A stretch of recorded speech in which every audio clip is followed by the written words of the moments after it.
It's an almost universal experience in the journey toward financial success, the paralyzing feeling of imposter syndrome. You've hit milestones, a six-figure salary, a profitable side hustle, a rising investment portfolio, but deep down that voice whispers, you don't deserve this. You're not good enough. You're going to be found out. This internal conflict is the biggest barrier to high-level achievement. Because the truth is, the gap between where you are and where you want to be isn't purely skill-based. It's a confidence gap. You're waiting to feel successful before you act like it. Today, we are going to expose a truth that successful people rarely talk about. To truly succeed financially, you must master the art of strategic self-deception, the psychology of faking it till you make it. This isn't about lying to others. It's about strategically lying to your own nervous system to trigger the behavior required for breakthrough. It's the mental hack that turns potential into performance. We'll explore the science, the financial applications, and the 5 iron rules for deploying this mindset without sacrificing your integrity. To understand why this works, we must understand the fundamental behavioral loop. Most people believe the loop works like this. Belief leads to action, which leads to result. You must believe you can negotiate a $20,000 raise before you take the action of asking. But high achievers hack this loop. They understand that in many scenarios, action can precede belief. The cycle of faking it till you make it is action leads to result, even small ones, which builds belief, which in turn fuels more powerful action. You don't need to feel confident to start. You need to act confidently to generate the evidence required for your brain to finally catch up. The scientific evidence is compelling. First, Enclothed cognition. Research from Northwestern University showed that when subjects wore a white lab coat, their performance on attention-related tasks dramatically improved. They weren't smarter, but the symbolism of the coat, the association with competence, expertise, and authority changed their mental approach. Financially, this means treating yourself with the respect and professionalism of the high earner you intend to become. How you dress for a Zoom negotiation, how you present your workspace, how you carry yourself. It's not vanity, it's a cognitive primer. Second, power posing. While the research around short-term hormonal changes has faced scrutiny, the behavioral effect is undeniable. Adopting a physically expansive, open, high-power pose, even in private, changes your internal experience. It reduces your perceived threat level and signals to your body that you are safe and dominant.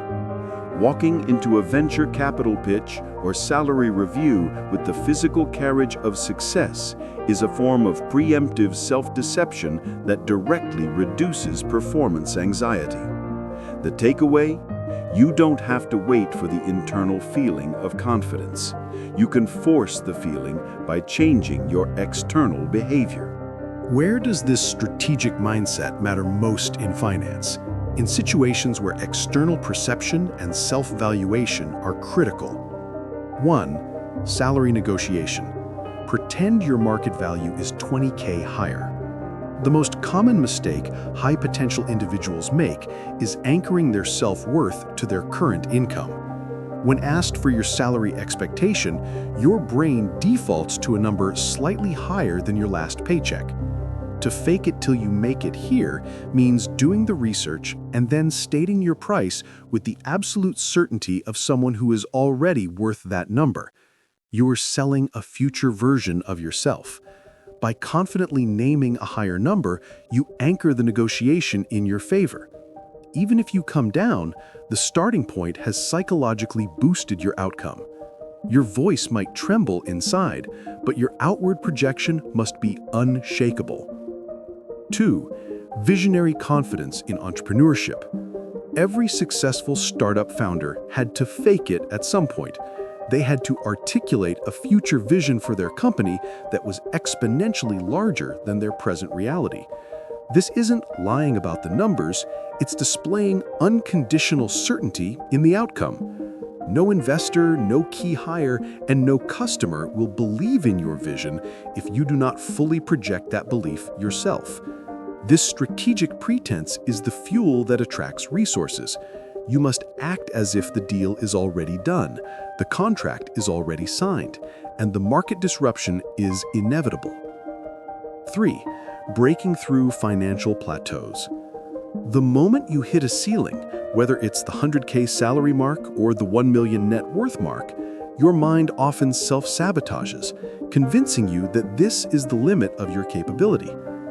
To break through, you must momentarily discard your limiting beliefs and act as if the next level is your current baseline. Start spending a calculated, strategic amount of money on investments that the next level you would make: a higher level coach, a mastermind group, or professional quality tools. This external investment forces your subconscious to step up its game, validating the belief that you belong in that higher bracket. Here is the critical distinction. You must fake your position, never your competence. Faking it till you make it is a psychological technique to access hidden confidence. It is not a justification for incompetence. Acceptable pretense is a psychological technique to access hidden confidence. It is not a justification for incompetence. Acceptable pretense is about confidently stating your asking price, presenting your vision with conviction, and adopting the posture of a leader. These are about packaging and delivery. Unacceptable deception is lying about your credentials, exaggerating past results, or taking on a project that requires core skills you genuinely lack. This is a path to the Dunning-Kruger effect, where your inflated confidence masks actual incompetence, leading to inevitable failure and ethical compromise. The strategy only works if the confident action forces you to acquire the skills needed to back up the pretense.